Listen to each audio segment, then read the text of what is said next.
Hey y'all, this is Cindy and I'm the Tireless Tangler. I'm here with my helper today. What's up? We're gonna draw Pinochle today. Pinochle? Do you like this pattern? What's a pinochle? It's the name of the pattern. So we have comic relief on the front end of this video because I know that you guys are intimidated by this. I know this because I have been, up until earlier today, I've been intimidated by this. And the only way that I have ever found to draw this in a way that I've really liked was the method I learned from my teacher and mentor, Annie Oken at annieoken.com. You should check out her Pinochle lesson. It will change the way you think about this pattern. That said, I had to find a way to teach this to you guys today without using any of Annie's methods, because I would never want to infringe on Annie's intellectual property, which is what her teaching methods are. I felt like it was very important for me to stick with the step out and figure out ways that I could help everyone without going away from that. Okay, so we're gonna draw this. I'm gonna draw it, and then my helper here is gonna give it a shot. Okay? No, don't help me draw. It'll make it worse. It's already bad enough, little boy. Okay, here we go. Here we go. This is gonna start by the S shapes as Molly has them in her step out. Okay? All right, let me zoom out so they can see you're drawing too. You have to do what we're doing, okay? So you're gonna draw an S shape, a nice open S. Good job. And right underneath it, you're gonna draw another one, and you're gonna start and touch them. So the top of one is touching. Wait, this is the wrong way. No, it's not. It's the right way. There you go. Back towards me. There. Perfect. Good. Okay, put one more. Okay, good. Now, for the next row, we're going to put another row right next to it, like this. Okay, so that your S's are exactly next to each other. And then do the next one. Try to get them all perfect. Wow, you're good. My talented one. All right, so now what we have to do is we are going to find the watermelon in this shape. And I am... watermelon? A watermelon. I am thanking Liz Drake for this. I'm going to turn this on its side really quickly and show you what I mean. The watermelon in this. Like this. See how that kind of looks like a watermelon? Can you get it? It's kind of hard to know where to start. So you want to, hey, not bad. So you want to try to, on yours, like this, find the watermelon shape here would be to connect this and to connect this, see? Yeah, you got a deformed watermelon. I like it. A deformed? Well, that's an interesting shape. I like that a lot. Well, that's all I'm going to do today. All right. My little helper is heading out. Thank you for your assistance, buddy. Thank you. So, in Molly Hollibah's step out, she sets up her columns with gentle S shapes that start where the last one ends on the top. And some of hers have curled her ends of her S's up, and that one's kind of coming down. And here's the issue that I had with, that probably most people have. And that is, in the step out, she's got these all hooked up. Forgive the drawing in this fashion. And again, assuming better drawing. Molly's drawing is amazing. And then to do this, and all of a sudden they're all over the place. You've got things sticking out and tucked in. Zoom. And it starts to be very frustrating because there's no what we call Zen flow. I guess that's an Annie Oken term. So this has always been my problem, is that I could never figure out how to get this to work. Even though I was following the step out, I could not figure out how to get these S shapes to turn into pinochle, basically, until I watched Annie Oken's amazing pinochle lesson. And if you want to find out, I'm going to put some examples of the things I've done here. If you want to find out how to make pinochle into ribbons like this, you need to get Annie's course. It is amazing. I mean, it literally changed the way I thought about this pattern. And so this has been a real challenge for me to find a way to figure this pattern out without touching her teaching techniques. So I'm walking a very thin line here, and let's find out how I'm going to do. I'm going to try to keep this lesson within the confines of the existing step out and not talk about any crazy variations. Excuse me a minute. Let's start with your S shapes. Instead of starting your S's in this way, with your tops coming down and your bottoms coming up the way that S's are formed, try forming your S's like this.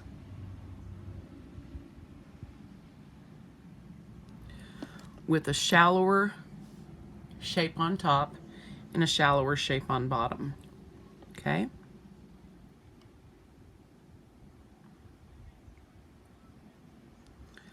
This is going to allow you to not have that problem that I always had with the tops and bottoms hooking in. Now, I would like to say that I never thought of this before, but of course I did. And I tried modifying this, but I still couldn't quite get it to work until, of course, Annie's lesson. But today, for some reason, what Liz Drake said to me about watermelon shapes, and you know, it made a difference. So let's see if I can share this in a way that makes sense. I'm still forming the S shapes, but with slightly less pronounced starts and finishes. Now, let me put one more row here. And you want all of your rows to even up, whoops, about the same as in this. Okay? Okay, here's my recommendation to continue. And that is to turn your tile or your paper at 90 degrees, one direction or the other, and look at it from this standpoint. Maybe best to start at the bottom. Okay? So on your S shape, we're going to want to make this into a watermelon-y shape, rather like these. Okay? And it doesn't matter if they're irregular or if they're perfect, they will still work. So connect your lines, try to keep them curved, and bring the top of your S down like this and hook up here so that you've actually made a watermelon shape. Some of these will be better watermelons than others. Some of them will be closer to peas. That's okay. That will work too. And so start by closing in each of these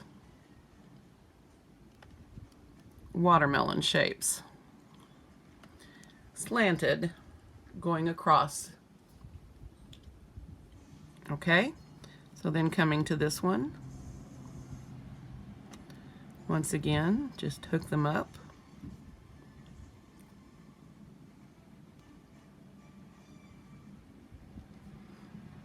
And I don't know but what somebody else has come up with this plan before.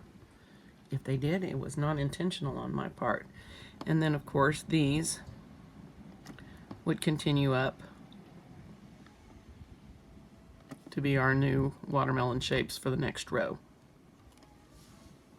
Yeah? And on the other end, again, we would just curve these down, print it in like they're going to continue to be the watermelon shapes down here. Yeah. And then, all of a sudden, we have something that vaguely looks like Pinochle, and we can kind of get a starting point.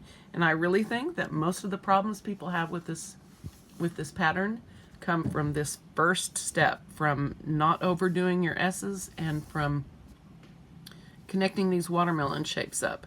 Once you have this, then you kind of know what to do. So my suggestion is to sort of give these a sparkle. Follow with your lines, the curves, and then decide where you want to put a highlight, or sparkle them in several different ways.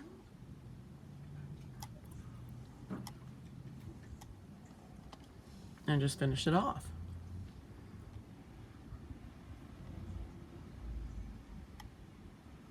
And of course you don't want to sparkle them all, and you do want to vary where you put them a little bit. Wow, I can't draw a straight line for anything today. I need my little helper to come in and draw straight lines. Finishing.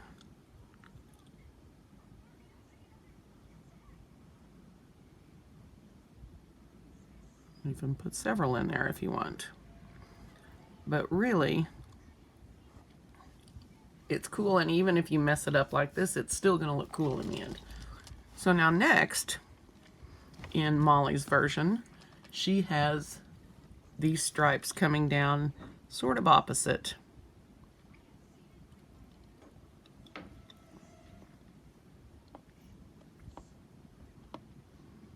Okay? And once you have these corners, you just ink these in. Now, I really suggest you guys check out the Pinochle step out that's on Tangle Patterns. And you can watch Molly draw this. But I really think if you will approach it in this fashion with your watermelon shapes, thank you Liz, that you guys are going to do really well with this. Hang on a minute and we will shade this.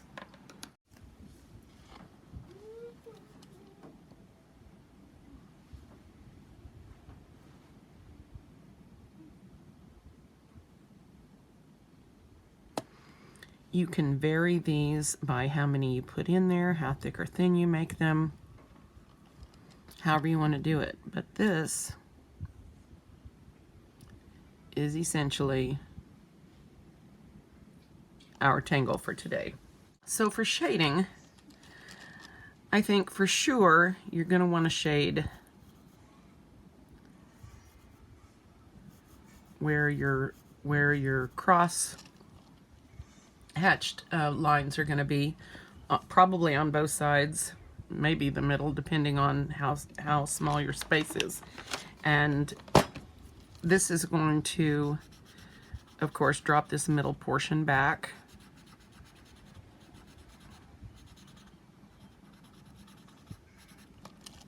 Okay. Then the other thing you can do is shade both ends of your little peanut watermelon shape, whatever it's going to be, and go after that.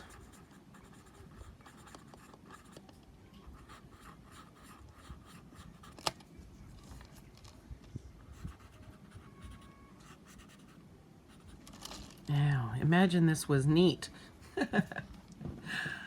So, yeah, probably need to blend this out quite a bit.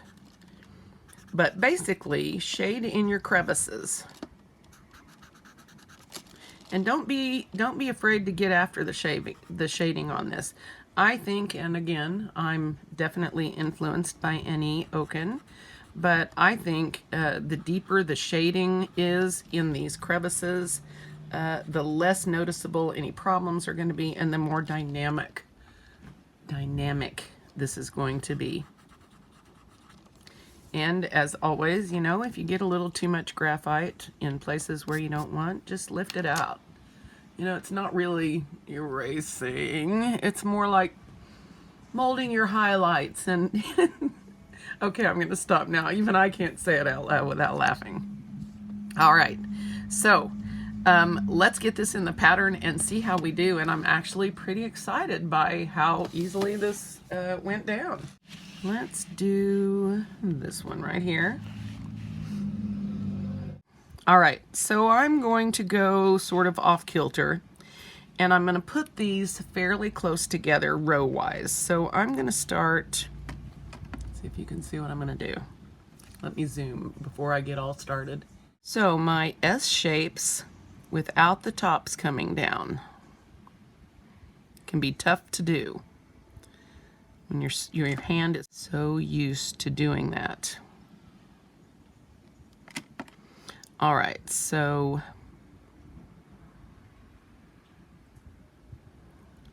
fairly close.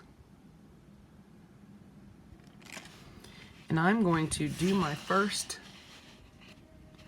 watermelon shape.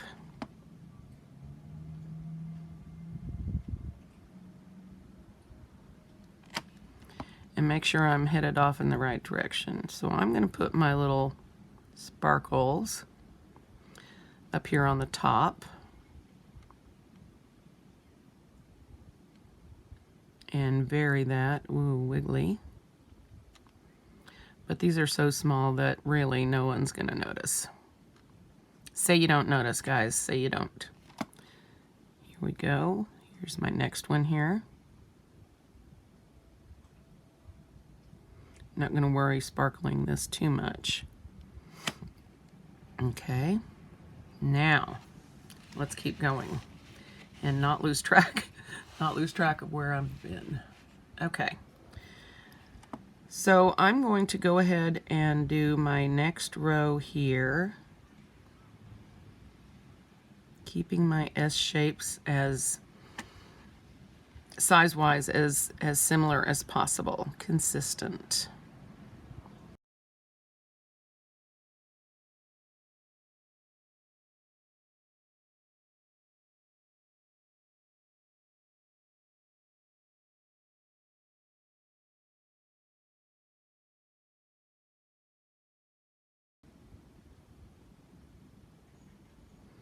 All right, I'm going to go for my little watermelon shapes here. I'm going to try to line these up. Not going to freak out if they don't. My little watermelons come in all shapes and sizes, and so should Peanuckle, I think.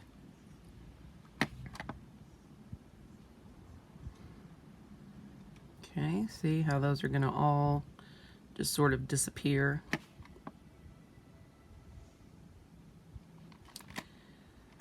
All right. Now, you guys do me a real big favor. If you were helped by this video, if you learned something that helped you with this, please tell people, share this video. It would help me tremendously. I'm really close to some of my goals, and you guys have helped get me there, and I would really appreciate it. This should be here, and we're going to do that way. Okay, let's get the lines in there.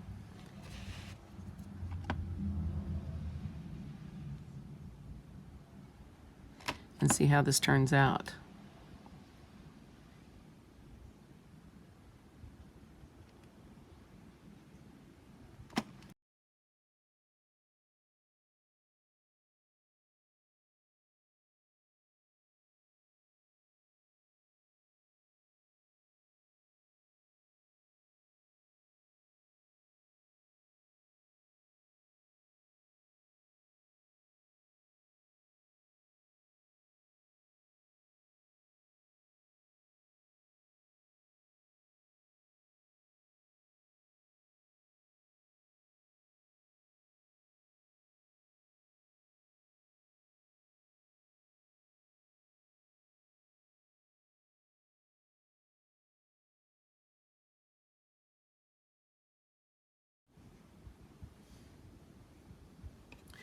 So the great thing about this pattern is once all of the little parts are inked in, the rest just goes down smoothly.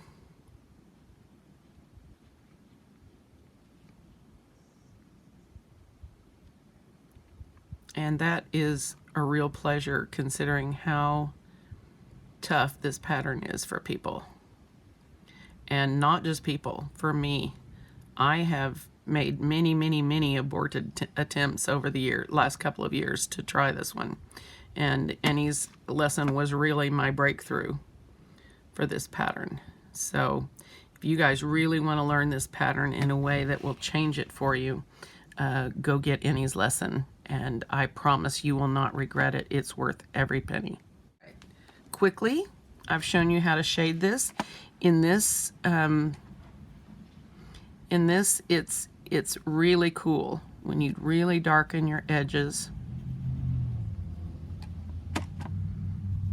and your middle parts.